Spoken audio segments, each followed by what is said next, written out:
Bonjour à tous, j'espère que vous allez bien. Je suis très heureux de vous retrouver aujourd'hui pour vous partager une nouvelle recette.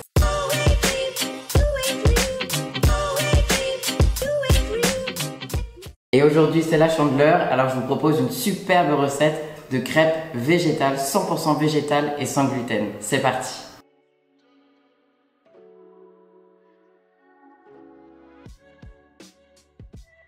Et pour ce faire, on aura besoin de 310 g de farine d'avoine sans gluten ou un mélange de farine sans gluten que vous aimez, de 200 ml de cidre doux, oui du cidre dans les crêpes, mais pourquoi vous allez me dire? Parce que le cidre en fait est une boisson naturellement fermentée et pétillante, et cette fermentation, ce côté effervescent va apporter beaucoup de légèreté et va rendre nos crêpes très moelleuses, donc c'est une superbe astuce.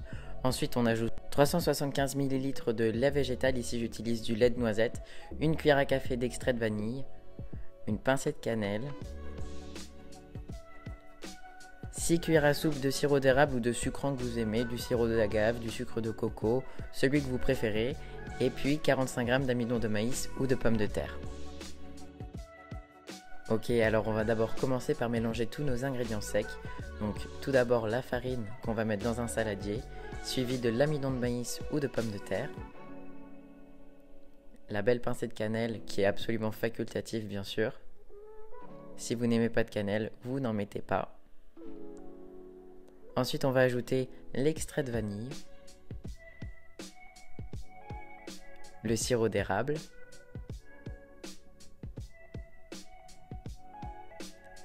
le lait végétal de noisette qui peut bien sûr être votre lait végétal préféré, donc du lait d'avoine, de riz, de soja, vraiment vous mettez celui que vous aimez. Le lait de noisette apporte un petit goût de praliné, c'est vraiment super bon. On ajoute le cidre qui va tout de suite venir aérer notre préparation, c'est marrant, ça va beaucoup mousser. On mélange bien le tout, puis on va laisser reposer notre pâte pendant une trentaine de minutes. Ensuite, dans une poêle bien chaude et légèrement huilée, on va venir verser une louche de notre pâte à crêpes et on va faire comme des crêpes traditionnelles. On va venir les cuire, bien les colorer d'une face et ensuite les retourner et les cuire de l'autre face.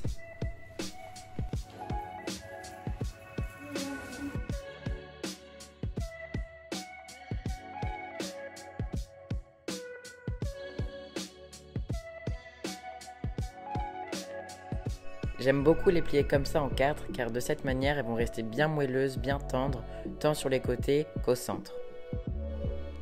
Puis ensuite, plus qu'à cuire le reste de la pâte et de finir nos crêpes.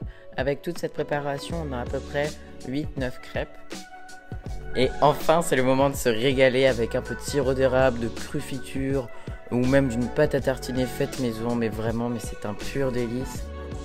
Merci beaucoup d'avoir regardé cette vidéo, je vous assure que cette recette c'est vraiment une pure merveille.